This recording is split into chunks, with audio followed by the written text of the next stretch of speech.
Salam pemirsa, puji Tuhan kita boleh bertemu kembali dalam pendalaman Alkitab melalui pelajaran Sekolah Sabat. Sudah hadir para panelis kita, ada Pak Adri Kaunang. Apa kabar Pak Adri? Puji Tuhan selalu, God is good all the time. Hebat, makasih Pak. Ada Pak yang tidak lain lagi, Pak Tobing. Apa kabar Pak Tobing? Puji Tuhan Pak Darwis, Tuhan Maha Baik kepada kita. Amin. Terus ada Pak Fajar tentunya. Apa kabar Pak Fajar? Kabar baik, kabar penuh dengan sukacita Pak Darwis. Diberkati semua pemirsa dimanapun saudara berada. Amin. Baik para pemirsa dimanapun berada, kita akan mulai diskusi kita. Ada topik yang menarik, kekalahan bangsa Asyur. Sebelum kita mulai, mari kita undang Pak Fajar untuk memimpin dalam doa. Silakan Pak Fajar. Kita satu dalam doa. Bapa kami yang di surga, pada pagi yang indah ini Tuhan, sebentar kami akan belajar tentang firman Tuhan, pelajaran Sekolah Sabat yang ke-7 tentang kekalahan bangsa Asyur. Biarlah kami dapat boleh membagikan pelajaran yang terbaik ini, bagaimana kami tetap selalu bergantung kepada Tuhan di dalam menghadapi situasi-situasi yang sangat sulit. Biarlah pelajaran ini dapat boleh bermanfaat, dapat menguatkan iman mereka di dalam masa kehidupan, di masa pandemi ini. Kami serahkan sepanjang diskusi pada pagi hari ini ke dalam tangan Yesus Kristus penebus dan juru selamat kami. Kami berdoa dan ucap syukur. Amin. Amin. Para pemirsa dimanapun berada, kami sangat gembira, banyak komentar, banyak juga yang melihat video ini. Kami berharap pemirsa dimanapun saja boleh membagikannya kepada orang lain, sehingga berkat yang kita terima boleh juga diterima orang lain. Pada kali ini kita akan bicarakan mengenai kekalahan bangsa Asyur. Kenapa mereka bisa kalah? Mereka adalah bangsa yang besar pada saat itu dan sangat berkuasa.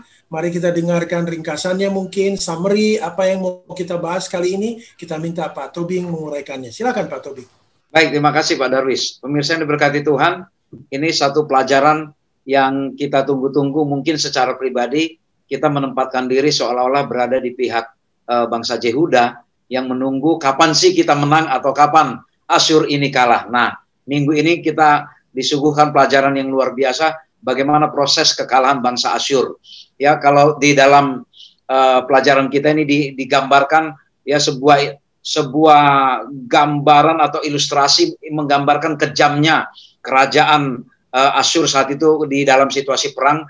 Dikatakan ada seorang pria kurus, ya jalan tanpa alas kaki, dia bawa anaknya, terus dia keluarga yang lain dia masukkan semua barang, dia tarik gerobak yang ditarik oleh sapi, sapinya juga kurus, ya lalu ada pria yang lain lagi menuntun lembu jantan, ada dua wanita di dalam gerobak itu duduk, kemudian yang tidak punya sapi, yang mereka nggak beruntung, mereka bawa barangnya dipanggul-panggul, ya jalan, lalu di kiri, kanan, depan, belakang, tentara ada di mana-mana. Terus ada yang membuka paksa pintu gerbang kota, sementara ahli tukang panah sudah siap. Kapan ada musuh tinggal tarik busur panahnya, ya supaya bisa mempertahankan kota itu kalau seandainya ada serangan terhadap kota itu. Di mana-mana ada pembantaian, sama seperti yang dialami oleh bangsa Yehuda, mengalami tekanan ya dari bangsa-bangsa sekitarnya, penderitaan banyak mereka hadapi, ancaman-ancaman banyak mereka terima, ya. Lalu yang tidak adilnya adalah seorang raja duduk di singgasananya, lalu orang-orang pesuruh-pesuruhnya bawa barang-barang rampasannya ini dari negeri-negeri yang dikalahkannya, terus orang-orang yang ditawan datang memohon-mohon belas kasihan. Ini kira-kira gambaran bagaimana chaosnya, rusuhnya dalam situasi perang, apalagi kalau kita berada di posisi bangsa yang kalah. Itulah kira-kira menggambarkan bagaimana kejamnya Asyur itu. Kisah itu ditulis di tembok istana Sanherib dengan judul Istana Tanpa Tandingan. Bagaimana Tuhan turut campur tangan nanti Pak Darwis membuat bangsa Asyur kalah. Kita akan pelajari di dalam pelajaran satu minggu ini. Ya, terima kasih Pak Tobing. Ini semacam pemikiran aja Pak Tobing. Sejarah kehidupan ini sepertinya naik turun. Seperti apa yang dialami oleh bangsa Yehuda. Bagaimana kita pastikan Pak, walaupun keadaan kita bagaimana, walaupun kita sangat di bawah sekali, ataupun sangat tinggi sekali, kita tetap bersandar kepada Tuhan. Silakan Pak Tobi. Pertanyaan yang sangat bagus Pak Darwis. Jadi memang mengapa bangsa Yehuda sering turun, dalam keadaan turun? Ketika mereka mengandalkan kekuatannya, logika mereka, oh kita secara tentara kita kuat, persediaan kita kuat, dan saat itu mereka kalah. Tetapi ketika mereka bersandar kepada Tuhan, menyerah, walaupun mereka sedang makmur misalnya, tetapi mereka menyadari bahwa kalau bukan karena Tuhan, apalah mereka ini sebuah bangsa yang kecil dengan teritorial yang sangat kecil ini. Nah, ketika selalu menggunakan kekuatan sendiri, ya memang kita akan diporak-porandakan oleh campur tangan setan. Oleh karena itu, sejarah membuktikan kepada kita dari pengalaman bangsa Yehuda, janganlah kita mengandalkan kekuatan kita. Hanya mengandalkan kekuatan Tuhan sajalah kita bisa menang. Saya kira itu Pak Darwis. Terima kasih Pak Tobing. Saya mau ke Pak Adri dulu. Pak Adri, ini ada topik yang menarik, tali busur sudah terpasang. Nah, ini kira-kira apa ini Pak Adri? Mungkin bisa memberikan penjelasan kepada kita. Silakan Pak Adri. Oke, shalom para pemirsa dimanapun saudara berada. Semangat Hizkia memang sama dengan kita. Hizkia adalah orang yang terkenal di dalam firman Allah dalam buku 2 Raja-Raja dan buku Yesaya, menggambarkan bahwa pada awalnya Hizkia ini adalah orang yang memiliki hubungan yang luar biasa dengan Allah. Itulah sebabnya pertanyaan dari Pak Darwis akan coba dibahas beberapa poin penting tentang tali busur sudah terpasang. Kalau kita lihat sekilas bahwa ada rekonsiliasi negatif dan rekonsiliasi positif yang terjadi baik di daerah Yehuda, Yerusalem, dan juga secara eksternal. Namun saya tidak berbicara tentang histori, saya tidak berbicara tentang sejarah, tetapi mari kita lihat apa yang terjadi dari lingkaran Hizkia. Hizkia ini adalah anak dari Ahaz, ya. Yang kedua adalah Yehuda dipaksa membayar uang perlindungan kepada kerajaan Asyur. Yang menarik di sini adalah dalam buku 2 Raja-Raja 18 ayat 13. Bagaimana material ini diambil dari Ka'bah atau rumah Tuhan dan sebagainya. Dan ketiga, Raja Hizkia ini menyiapkan untuk memberontak kepada Asyur. Tadi sudah dijelaskan beberapa strategi.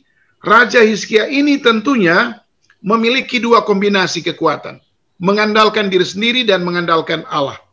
Jadi pelajaran yang mungkin bisa dikuatkan adalah di dalam buku Alfa dan Omega jilid 4 halaman 288. Dikatakan bahwa Hizkia juga menyediakan kepemimpinan rohani dalam upayanya untuk meningkatkan moral umatnya pada saat yang menakutkan ini. Jadi kombinasi yang pertama adalah pada saat situasi, kondisi yang sangat mengerikan, Hizkia kadang-kadang mengandalkan kuasa Allah. Tadi sudah dibicarakan lebih lanjut. Tetapi Raja Yehuda ini telah menentukan untuk melakukan bagiannya dalam mengadakan persiapan untuk melawan musuh. Jadi ini timbul taktik, strategi, opini bukan dari Allah tetapi dari dirinya sendiri, dari pasukannya sendiri, ataupun apa yang sudah dijelaskan tadi tentang struktur-struktur strategi-strategi berperang. Dan akhirnya ia menghimpun dan mengandalkan kemampuan dan kekuatan manusia dan tidak mengambil alih apa yang kita sudah bahas di poin pertama tadi. Allah full 100%. Inilah sekilas tentang 3 tali busur sudah terpasang dalam buku Yesaya pasal 36 ayat 1 dan didukung dalam buku 2 Raja-Raja 18 ayat 13. Itu Pak Darwis yang menarik tentang pertanyaan Bapak sebelumnya. Ketika kita membaca riwayat bangsa Yehuda terutama di Yesaya 36 dan kita kaitkan dengan 2 Tawarikh 32, kita akan mendapatkan penjelasan yang baik, ya. Maka pada saat itu Hizkia yang menggantikan ayahnya yaitu Ahaz ini seorang raja yang tidak setia, Pak Darwis. Ya itu makanya kerajaan Yehuda ini akhirnya diancam, dipermainkan oleh bangsa sekitar. Tetapi Hizkia yang setia kepada Tuhan itu, ya, mencoba berkoordinasi. Jadi apa yang disebut tali busur sudah terpasang, ya memang Hizkia berserah kepada Tuhan, tetapi sebagai pemimpin, ya sebagai pemimpin, dia tetap melakukan tugas kepemimpinannya, melakukan koordinasi dengan panglima-panglima terbaiknya. Kalau kita baca di 2 Tawarai 32, dia memanggil, ya dia berunding dengan para panglima dan pahlawan-pahlawannya, bahkan strateginya dikatakan, udah tutup aja itu tutup saja saluran air, ya saluran air, semua mata air dan sungai yang mengalir dari tengah-tengah negeri itu. Jadi pada zaman dulu memang keberadaan sungai dan saluran mata air itu sangat memegang peranan penting dalam strategi perang, karena bukan seperti sekarang. Kalau sekarang kan ada lalu lintas serangan bisa lewat udara, lewat mana. Tapi kalau dulu benar-benar lewat darat. Jadi bagaimana strategi menutup saluran mata air itu sangat berpengaruh, karena itu bisa mengurangi persediaan logistik musuh yang mau menyerang. Jadi strategi pertama adalah dilakukan seperti itu. Lalu dikatakan dalam waktu yang singkat, Hizkia mengerahkan semua bangsanya untuk membangun tembok-tembok, ya membangun tembok-tembok, ya termasuk memperkuat juga ada Milo di kota Daud. Lalu dia angkat panglima-panglima perang yang mengepalai rakyat. Jadi mungkin kalau sekarang ada komandan peleton, komandan diangkat masing-masing supaya koordinasinya lebih baik. Jadi itulah yang dilakukan oleh Hizkia untuk mempersiapkan ketika kerajaan Asyur menyerang. Bukan berarti Hizkia tidak percaya kepada kekuatan Tuhan. Dia tetap percaya kepada kekuatan Tuhan, tetapi dia juga menjalankan fungsi kepemimpinannya, mengatur strategi yang terbaik supaya bisa bertahan. Saya kira itu yang dimaksud tali busur sudah terpasang, Pak Darwis. Oke, Pak Tobing, mungkin ada pemikiran aja ini. Bagaimana memastikan bahwa keberhasilan kita bukan hanya usaha sendiri, tapi adalah kerjasama dengan Tuhan, dan ini menjadi berkat dari Tuhan. Silakan Pak Tobing. Nah, ini memang sebuah situasi yang sangat menantang bagi kita. Ketika kita menilai persiapan kita sudah bagus, kekuatan kita sepertinya pada puncaknya, lalu semua koordinasi kita sangat sempurna, kadangkala kita tergoda untuk mengandalkan kekuatan kita sepenuhnya, ya. Kita tergoda untuk percaya diri dengan apa yang ada pada kita. Nah, ini memang pertanyaan saya bagus. Bagaimana supaya memastikan supaya keberhasilan kita itu meyakinkan kita bahwa itu bukan hanya usaha pribadi. Jadi memang perlu melakukan usaha yang terbaik, tetapi ketika sudah melakukan usaha yang terbaik, tetap jangan lupa serahkan usaha kita itu kepada Tuhan. Artinya, segala perencanaan kita itu, kita libatkan Tuhan selalu, supaya sisanya Tuhan yang bertindak. Karena dalam waktu sekejap, kalau Tuhan tidak berkehendak, sebagus apapun persiapan, Tuhan tidak izinkan. Tapi Tuhan juga menginginkan kita menjadi umat-umat yang terencana, ya, yang siaga, ya, yang waspada. Saya kira sama dengan bagaimana kita menyambut kedatangan Tuhan. Kita pun kan juga perlu terencana. Tetapi sisanya itu adalah dengan iman kita mempercayakan kepada Tuhan. Saya kira itu, Pak Darwis. Terima kasih, Pak Adri. Baik, Pak Tobing. Pak Fajar, kita topik sekarang yaitu propaganda. Apa ini, Pak, propaganda? Apa yang dipropagandakan? Mungkin Pak Fajar bisa uraikan lebih detail. Silakan, Pak Fajar. Iya, terima kasih, Pak Darwis. Ini menarik sekali nih, ya.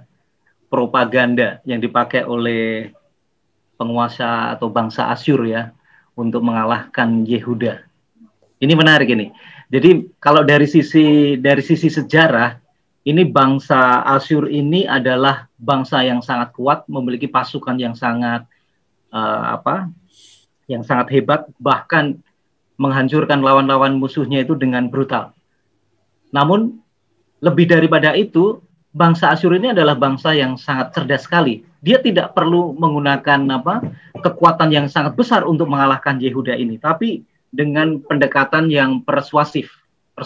Nah, sejarahnya itu dia begini nih, seperti tadi yang diterangkan oleh panelis lainnya, bahwa bangsa Asyur itu sudah mengalahkan semua bangsa-bangsa di situ pada waktu itu. Kemudian termasuk salah satunya adalah Yehuda, dan Yehuda ini menjadi tawanan daripada bangsa Asyur. Dikeliling, dikepung, ya. Jadi Yerusalem itu benar-benar dikepung. ibaratnya itu sebuah burung yang ada di dalam sangkar. Nah, pada waktu itu kerajaan Asyur ini selalu meminta upeti ya kepada Yehuda. Namun Raja Hizkia mencoba untuk memberontak terhadap bangsa Asyur ini. Dia katakan bahwa ada satu tindakan pemberontakan terjadi, sehingga ini sangat mengganggu sekali bangsa Asyur. Oleh karena itu, Raja Asyur dia mengirim seorang juru minum yang dinamakan Rabsakeh. Dia adalah juru minum raja untuk datang kepada Yehuda untuk melakukan selain daripada investigasi dan melakukan propaganda. Nah, ini tadi pertanyaan dari Pak Darwis menarik nih. Apa propaganda yang dijelaskan kepada bangsa Yehuda? Akhirnya mereka bertemu. Dan dia katakan Rabsakeh membuat satu argumen-argumen yang sangat meyakinkan. Yang pertama, ini propaganda yang pertama, bahwa Raja Hizkia itu tidak bisa mengandalkan Mesir, untuk mengalahkan Asyur. Dia katakan dia begitu. Kemudian yang kedua, bahwa Hizkia itu sudah memindahkan yaitu bukit-bukit pengorbanan dan mezbahnya di seluruh Yehuda. Mereka sudah tidak menyembah kepada Allah yang benar. Dia katakan begitu. Itu propaganda yang kedua. Dan yang ketiga, ini satu tantangan. Ini sangat menohok sekali ya. Oke, kamu saya kasih 2.000 kuda untuk melawan kami. Coba, apakah ada itu penunggang kudanya untuk melawan kami? Ini kita bertaruh ini. Dia katakan begitu. Ini benar-benar satu ejekan, satu argumen yang sangat menyakitkan untuk orang Yehuda. Kemudian yang keempat, propaganda yang keempat. Coba lihat bangsa-bangsa sekeliling lain yang mengandalkan ilah-ilah yang lain. Apakah mereka dapat diselamatkan? Tidak, mereka tidak bisa diselamatkan. Jadi untuk apa? Baiklah kamu nggak usah memberontak, tapi kamu menyerah, tetap mengirimkan beberapa upeti ya, memberikan beberapa upeti. Karena memang tujuan dari Raja Asyur kepada Yehuda, mereka itu hanya meminta kekayaan dan kebesaran. Nah, inilah propaganda ini yang dinyatakan oleh Rabsakeh, yaitu juru minum raja kepada Raja Hizkia, pada utusan Raja Hizkia, bahwa mereka tidak ada satu tempat menjadi satu pertolongan untuk membantu bangsa Yehuda untuk keluar dari pengepungan ini. Ini sangat bagus sekali. Banyak pelajaran yang bisa kita ambil dari propaganda ini. Kadang-kadang kita melihat bahwa ada beberapa argumen-argumen, kemudian ada mungkin nasihat-nasihat, barangkali orang lain pada waktu kita menghadapi satu kesukaran atau kesulitan. Tapi apakah kesulitan, kesukaran ini akan menjadi satu halangan kita untuk melihat bagaimana mukjizat, bagaimana kuasa Tuhan itu berlaku atas kita. Kadang-kadang kita tertutup oleh karena argumen-argumen orang lain. Tetapi pelajaran dari sini, kita bisa mengambil bahwa meskipun itu sangat meyakinkan, barangkali itu merupakan satu kebenaran. Ya, memang benar. Memang itu merupakan satu kebenaran bahwa Raja Hizkia sudah memindahkan bukit-bukit pengorbanan. Mereka sudah berlaku tidak setia kepada Tuhan. Memang benar itu. Tidak berlaku setia kepada Tuhan. Dan memang benar bangsa-bangsa yang lain yang mengandalkan ilah-ilah lain memang tidak bisa membantu mereka lepas dari serangan dari bangsa Asyur ini. Saya pikir untuk sementara itu dulu, Pak. Ya, Pak, ada pemikiran aja Pak Fajar. Kadang-kadang kita juga bisa jadi kita dalam posisi tersudut ya, lemah, tidak punya kemampuan untuk keluar dari permasalahan, khawatir akan ancaman-ancaman kehidupan. Apa Pak sebaiknya yang kita lakukan dalam posisi yang demikian? Silakan Pak Fajar. Ya, terima kasih Pak Darwis. Pada waktu kita menghadapi satu kesulitan, barangkali tidak ada satu jalan keluar, kemudian kita sudah ada di sudut, tidak bisa berbuat apa-apa, ingatlah bahwa kita memiliki satu iman kepada Tuhan lah, kepada Tuhan bahwa Dia yang memiliki satu otoritas untuk membantu kita dalam segala kesulitan. Tentunya pertama iman ya. Kedua, bila mana ada satu dosa yang kita lakukan, di hadapan Tuhan, kita tidak berlaku setia kepada Tuhan, bertobatlah. Jadi jangan sampai masalah-masalah itu menutupi pandangan kita kepada Tuhan yang kita sembah. Tetapi justru membalikkan iman kita, membalikkan pemikiran kita, kita tetap beriman, kita percaya kepada Tuhan, bahwa Dia yang sanggup menolong kita dalam segala kesesakan, dalam segala kesulitan. Tetap fokus kepada pandangan kepada Tuhan, bahwa Dialah satu-satunya sumber pertolongan. Oleh karena itu, nanti pasti akan mukjizat akan terjadi ya. Mukjizat akan terjadi. Jadi bertobat dari segala ketidaksetiaan kita, beriman kepada Tuhan, dan mengandalkan Tuhan. Karena Dia yang akan bertindak kepada kita semuanya. Itu, terima Pak. kasih Pak. Ya. Terima kasih Pak Fajar. Saya akan kembali ke Pak Tobing lagi nih. Ini ada judul yang cukup menarik juga ini. Tergoncang tetapi tidak ditinggalkan. Wah, ini apa ini? Kok bisa tergoncang tapi tidak ditinggalkan? Silakan Pak Tobing. Ya, ini kisah lanjutan dari yang sudah disampaikan Bapak Fajar tadi. Setelah juru minuman atau Rabsakehnya Sanherib memberikan propaganda, sebenarnya propagandanya lebih isinya menakut-nakutin ya, isinya ancaman semua gitu ya. Lalu selanjutnya adalah bagaimana reaksi Hizkia dan juga bangsanya. Itu yang kita akan lihat. Terguncang tetapi tidak ditinggalkan. Apakah mereka mendengar ancaman itu langsung takut lalu meninggalkan Tuhan, atau Tuhan juga meninggalkan mereka? Oh, kita lihat bangsa Yehuda benar-benar mengikuti perintah Hizkia. Ya, kalau kita baca di Yesaya 36 ayat 21, semua bangsa itu diam karena sudah diperintahkan jangan menjawab dia. Lalu apa yang dilakukan Hizkia? Hizkia mengutus officersnya. Nah, ini officersnya ya. Sebelum mengutus, 3 officersnya datang kepada Hizkia dalam keadaan berkabung, berduka ya, dirobeknya pakaiannya. Officernya itu siapa? Yaitu kepala Eliakim, kepala istana ya, kepala istana. Mungkin kalau di Indonesia kayak Muldoko lah ini ya. Lalu panitera negara, ini sekretaris negara lah ini. Ya, panitera itu sekretaris negara ya. Lalu siapa lagi? Yoah, bendahara. Ini kan officers ya. Kalau di gereja ini ada officers ya, ketua, lalu sekretaris sama bendahara. Mereka datang menghadap Hizkia ya, dengan keadaan berduka, pakaian dirobek seperti itu. Lalu Hizkia memberi perintah kepada 3 officers ini. Pergilah kamu ke Yesaya ya, sampaikanlah kondisi kita seperti ini. Kalau kita baca ya di Yesaya 37 ayat 3 ya, hari ini hari kesesakan, hari hukuman dan penistaan dan seterusnya. Lalu berangkatlah mereka officers ini menemui Yesaya. Jawaban Yesaya yang sangat meneduhkan hati di ayat 5-7. Di ayat 6 dikatakan seperti ini. Beginilah kamu katakan kepada Tuhanmu.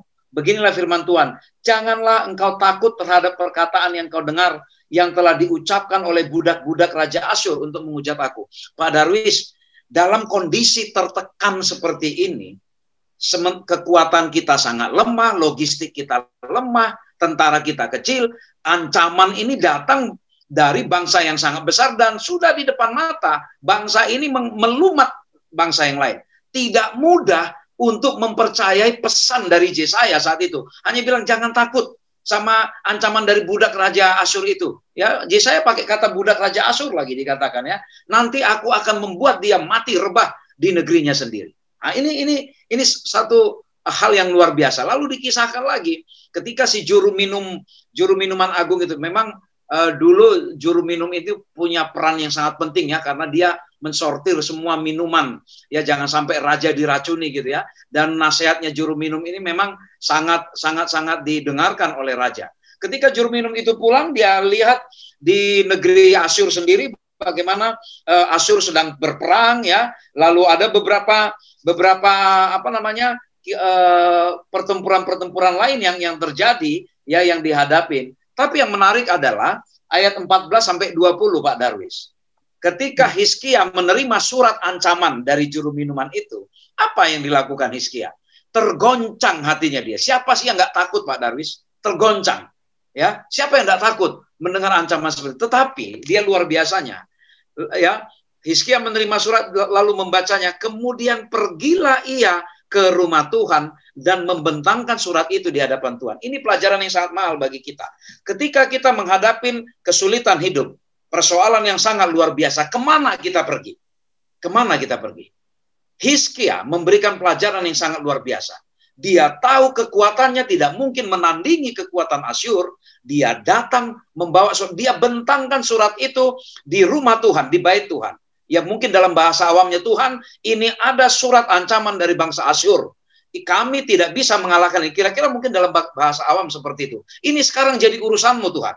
Ya, ini jadi urusanmu. Jadi sendengkanlah telingamu ya Tuhan. Tapi ada satu yang mendalam lagi Pak Darwis. Di ayat 20, doanya Hizkia dikatakan apa? Maka sekarang ya Tuhan Allah kami, selamatkanlah kami dari tangannya, supaya segala kerajaan di bumi mengetahui bahwa hanya Engkau sendirilah Tuhan.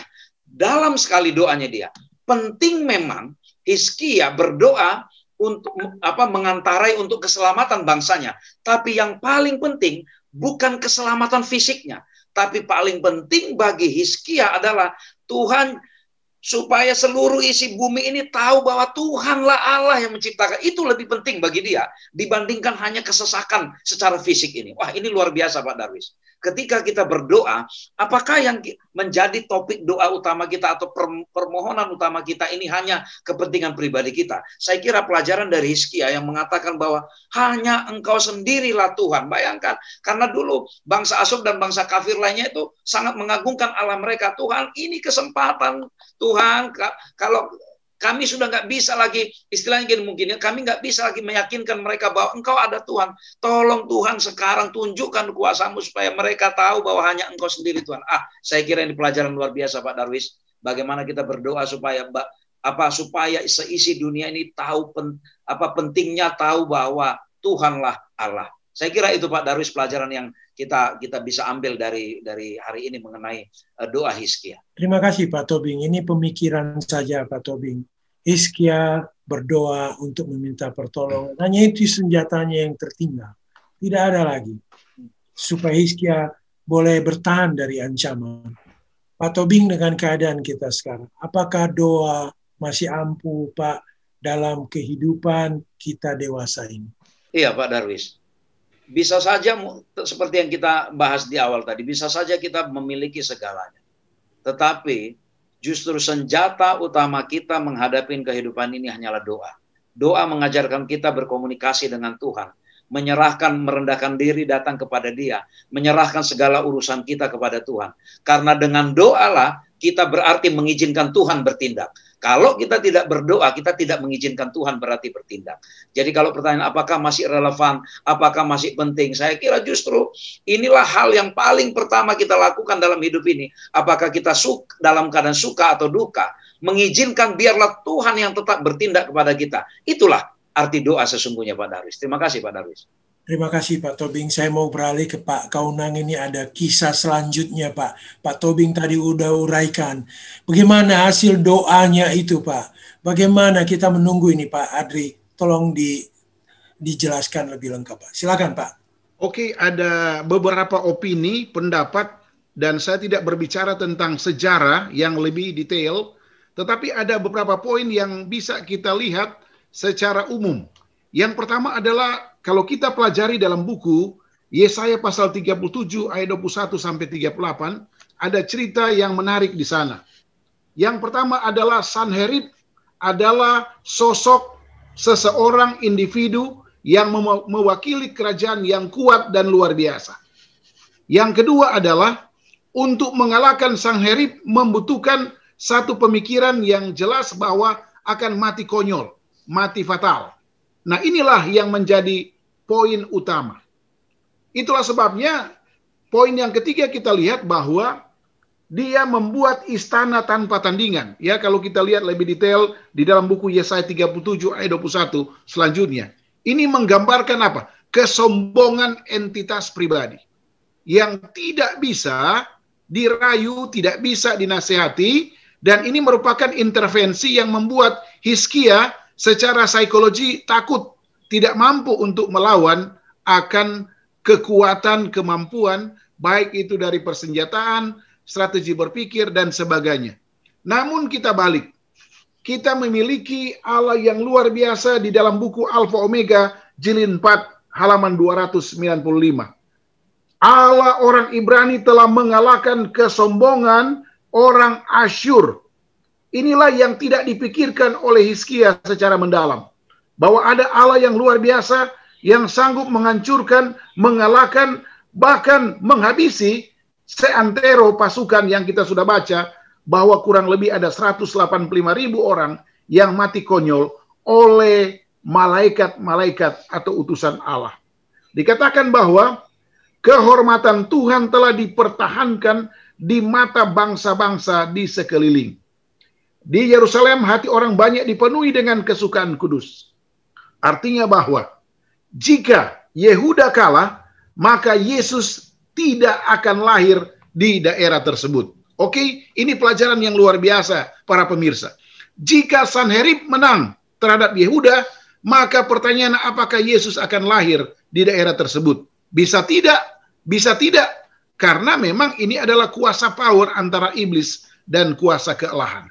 Jadi pelajaran ini mengandung arti tentang datangnya Sang Juru Selamat yang diutus oleh Dewan Musyawarah Allah untuk mewakili kekuatan Allah yang tidak terbendung. Nah, kalau kita berbicara tentang Sanherib dan Hizkia, itu adalah masalah kecil. Yang kita pelajari saat ini para pemirsa adalah the power of God, the Almighty of God, yang tidak dapat dipikirkan oleh pikiran saya dan saudara. Pertanyaan bagi kita saat ini adalah, maukah kita mempelajari pengalaman dari Yesaya 37 ayat 21 sampai 38 untuk melihat dari sisi kealahan, bukan dari sisi kemanusiaan. Bukan melihat dari sisi peperangan, tetapi dilihat dari kemampuan Allah yang begitu besar. Artinya bahwa Allah memiliki rencana yang luar biasa dengan adanya sejarah dan sejarah yang berganti di era Yesaya. Akan lahirnya seorang yang namanya Yesus Kristus untuk supaya pelajaran ke depan memulihkan, memberikan kebahagiaan kepada anak-anak Tuhan yang ada di Yehuda, anak-anak Tuhan yang ada saat ini untuk memperoleh kebahagiaan yang sejati. Ini Pak Darwis yang menarik dari sisi teologi yang bisa saya gambarkan secara detail tentang buku Yesaya 37 ayat 21 sampai 38. Ini pemikiran aja Pak Adri, ya. Kita lihat bahwa Tuhan atau Allah memberikan jaminan sepenuhnya kepada Hizkia. Tanpa melawan, tanpa berperang, Hizkia dimenangkan. Apakah pada zaman ini kita masih bisa, Pak, mendapatkan jaminan yang penuh seperti yang diterima Hizkia? Silakan, Pak. Oke, Pak Darwis, kalau kita lihat dalam buku Yeremia 29 ayat 11, sebenarnya janji-janji Tuhan itu berlaku. Tetapi marilah kita kembalikan kepada cara pandang Allah untuk menjawab pertanyaan Pak Darwis yang begitu luar biasa tadi. Kita tidak boleh menggunakan opini manusia. Kita tidak boleh menggunakan cara pandang tukar pikiran secara manusia. Tetapi biarlah rancangan ide Allah yang bisa kita tangkap dan bisa kita jalankan khususnya di dalam melakukan strategi-strategi penginjilan, di dalam melakukan strategi-strategi bagaimana membawa orang kepada Tuhan, bukan lagi strategi berperang, ya, seperti Allah atau histori yang baru kita jelaskan oleh para sahabat saya. Dan namun kita berbalik lagi kepada kuasa Allah, ya. Ulangan 29 ayat 29. Ada hal-hal yang bisa kita pahami, ada hal yang tidak bisa kita pahami, karena hanya dengan kuasa Allah saja itu bisa dijalankan. Seperti kematian 185.000 orang yang tidak dipahami oleh Raja Asyur sebelumnya. Oke, Pak Darwis, kira-kira itu yang bisa kita sampaikan secara detail. Terima kasih Pak Adri. Saya mau beralih ke Pak Fajar ini. Ada satu yang menarik ini. Setelah sibuk dengan ketakutan dan perang, ketika sakit dan memiliki kekayaan, apa yang terjadi dengan Raja Hizkia? Silakan Pak Fajar. Ya, terima kasih Pak Darwis. Ini cerita yang berkaitan sekali dengan cerita-cerita sebelumnya. Jadi memang betul-betul Tuhan itu bekerja di balik segala sesuatu. Tadi sudah dijelaskan oleh panelis Pak Adri Kaunang, 185.000 pasukan dari bangsa Asyur itu dibunuh oleh malaikat. Ini salah satu tindakan daripada Tuhan, merupakan satu jaminan ada satu kelepasan ya, ada satu kelepasan. Dan saya yakin ini berita kematian 185.000 orang, 85.000 pasukan, ini didengar oleh bangsa-bangsa lain loh. Wah, ini yang pertama pasti mereka ngeliat, bagaimana nih Allah daripada bangsa Yehuda yang luar biasa ya. Mereka gagal loh. Mereka gagal untuk menghancurkan Yerusalem atau bangsa Yehuda ini. Nah, kisah selanjutnya ini Hizkia ini jatuh sakit ya. Jatuh sakit dan dia rasanya dia mau mati. Kita coba baca ya di dalam Yesaya. Ini kisahnya di dalam Yesaya pasal 38 dan pasal yang ketiga 39. Ini kata-kata yang disampaikan oleh Yesaya ya. Beginilah firman Tuhan.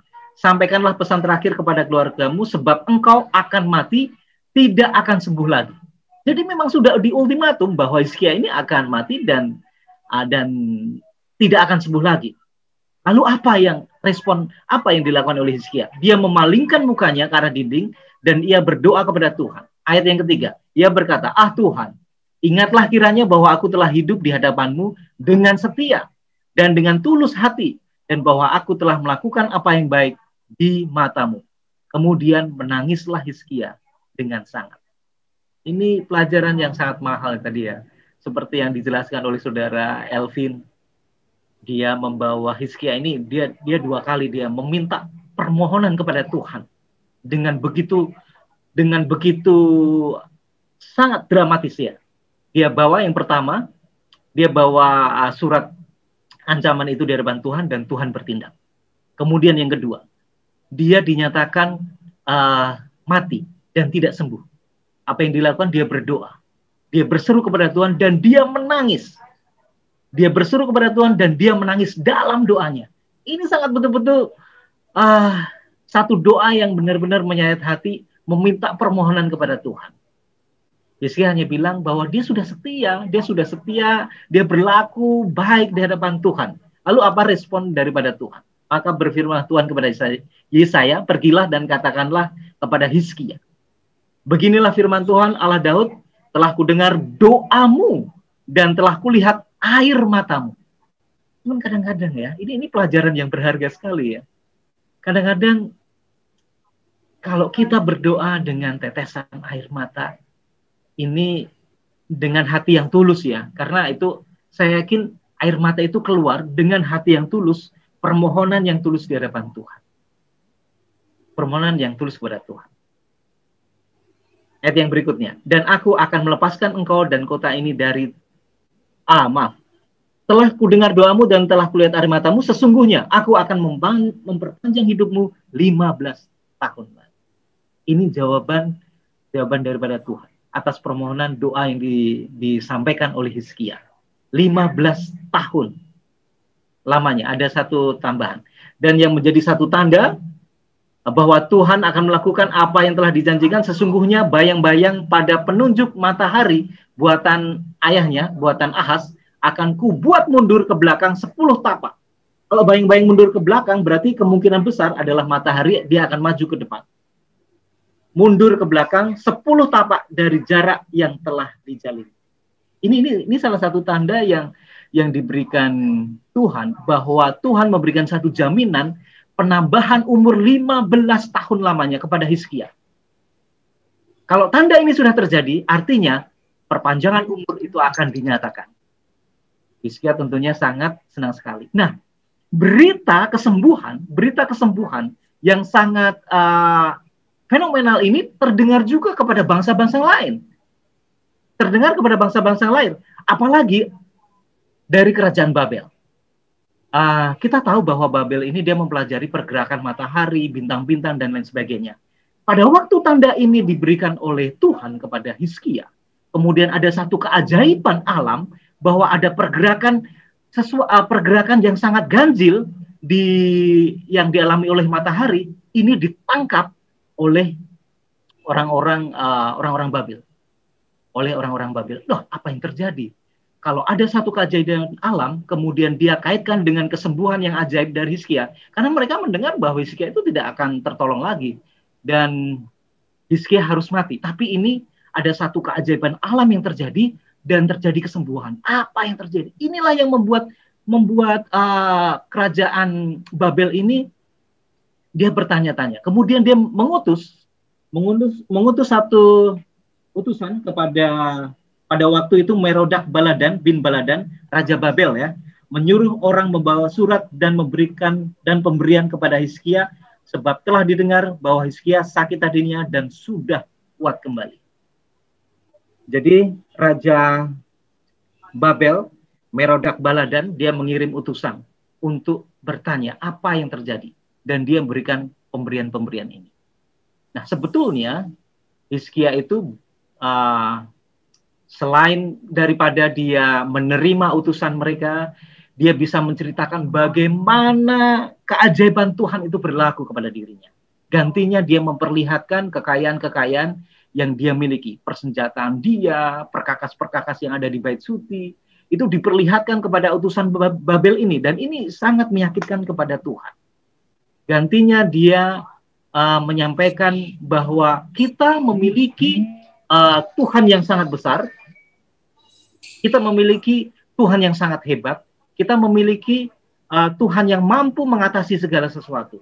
Mestinya dia sampaikan itu kepada utusan dari Merodak Baladan, tapi rupanya dia tidak. Dan apa yang terjadi? Kita tahu waktu selanjutnya bangsa Yehuda dikalahkan dan ditawan oleh bangsa Babel, dan seluruh perkakas-perkakas, bahkan kekayaan yang dimiliki oleh bangsa Yehuda, mereka rampas kemudian dibawa ke bangsa Babel. Saya pikir itu, Pak Darwis. Iya, Pak Fajar, ini pemikiran dan penerapan gitu. Raja Hizkia kehilangan kesempatan ya memperkenalkan Tuhan kepada orang lain. Berapa sering kita juga mungkin kita kehilangan kesempatan ya memperkenalkan Tuhan kepada orang lain. Mungkin kita hanya memperkenalkan diri kita, kehebatan kita, kesuksesan kita. Iya. Bagaimana Pak? Jangan kesempatan yang bagus ini, jangan sampai juga kita kehilangan kesempatan memperkenalkan Tuhan. Terima kasih Pak Darwis. Iya, ini merupakan satu kesempatan yang sangat indah sekali ya. Di mana kalau kita mengacu kepada sejarah Raja Hizkia ya, tadi juga dijelaskan oleh panelis kita, Saudara Elvin, banyak para bangsa-bangsa yang hidup pada zaman itu menyembah, mengandalkan ilah-ilah mereka sendiri. Mereka percaya bahwa ilah-ilah itu dapat diandalkan untuk mengatasi segala sesuatu. Nah, Hizkia memiliki Allah yang luar biasa, Tuhan yang hebat, yang mengatasi semua ilah-ilah yang bangsa-bangsa lain miliki. Justru kesempatan ini yang mesti harus mereka perkenalkan, bahwa Tuhan atau Allah daripada bangsa Yehuda itu lebih hebat daripada ilah-ilah yang lain. Nah, begitu juga dengan kita yang hidup pada zaman ini. Kita memiliki Tuhan Yesus yang luar biasa, yang mampu mengatasi kehidupan kita.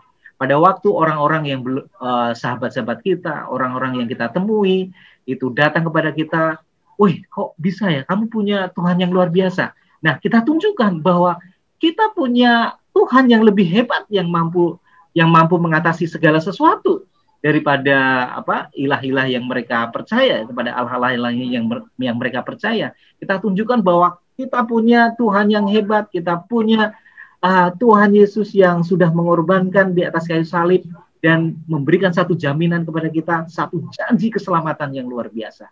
Nah, inilah yang perlu kita berikan, kita informasikan kepada mereka. Gantinya kita menyombongkan diri kita dengan kekuatan kita sendiri. Kita mampu, kita memiliki kekayaan, kita dapat mengatasi dengan pemikiran kita sendiri. Bukan, tapi kita tetap menyampaikan bahwa ini semuanya adalah karena Tuhan. Karena Tuhan itu baik kepada kita, karena Tuhan itu hebat, Tuhan yang kita sembah. Itu Pak Darwis.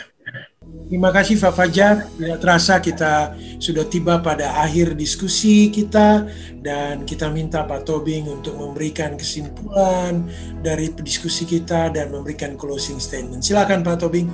Terima kasih Pak Darwis.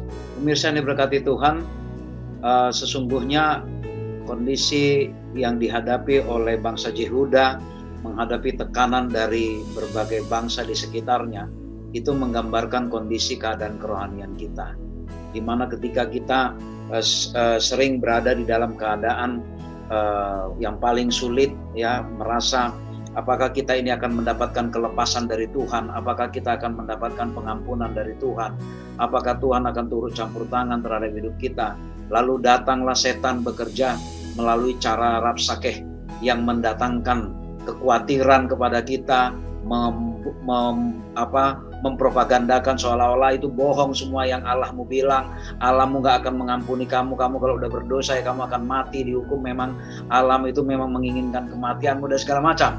Pada saat ya ini benar-benar menggambarkan kondisi kerohanian kita, apa yang dialami oleh bangsa Yehuda. Tapi apa yang dilakukan Hizkia ketika dia berserah kepada Tuhan, dia bentangkan surat itu di hadapan rumah Tuhan dan menerima, meminta Tuhan yang bertindak supaya nama Tuhan tidak dipermalukan, dan Tuhan benar-benar tidak mengizinkan sedikit pun nama dia dipermalukan. Hanya sayangnya anti klimaksnya, ya, Hizkia sempat menyombongkan diri. Hizkia sempat memamerkan kehebatan dia. Dia sempat melupakan campur tangan Tuhan. Saya kira inilah jalan hidup kerohanian kita yang naik turun. Tetapi kalau biarlah kita bermohon kepada Tuhan, kalaupun kita jatuh, biarlah kita jatuh ke depan. Ketika kita berdiri, kita juga sudah berdirinya berada di posisi yang lebih maju. Dengan pertolongan Tuhan, saya kira sama seperti kepasrahan Hizkia membentangkan surat itu di rumah Tuhan. Hanya satu malaikat Tuhan, 185.000 tentara Asyur mati. Itu hal yang tidak mungkin bisa dilakukan secara manusia. Demikian juga lah hidup kita. Banyak hal yang tidak mungkin yang tidak mungkin kita lakukan secara manusia, tetapi semua itu mungkin ketika malaikat Tuhan diutus Tuhan untuk bertindak terhadap hidup kita. Saya kira itu Pak Darwis yang menjadi kesimpulan kita dalam 1 minggu ini. Terima kasih Pak Tobing. Kepada para pemirsa semua, kami berharap ada inspirasi baru yang boleh kita dapatkan dari diskusi ini dan boleh kita hidupkan di dalam sisa kehidupan kita. Terima kasih Pak Tobing, terima kasih Pak Fajar, terima kasih juga Pak Adri. Kita akan tutup diskusi ini dengan doa yang dipimpin oleh Pak Adri. Silakan Pak Adri. Kita satu di dalam doa. Ya Allah yang luar biasa, Allah Yehova Jireh, yang sudah membuktikan bahwa Allah tidak boleh dipermainkan, tidak boleh dikalahkan oleh siapapun.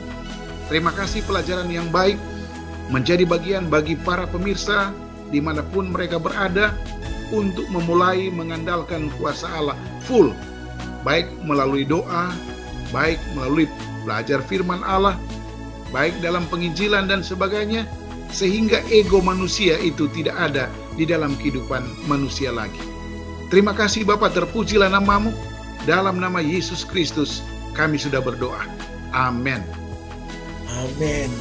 Terima kasih teman-teman. Kita akan bertemu kembali pada diskusi berikutnya. Kepada pemirsa, Shalom. Puji Tuhan. Shalom.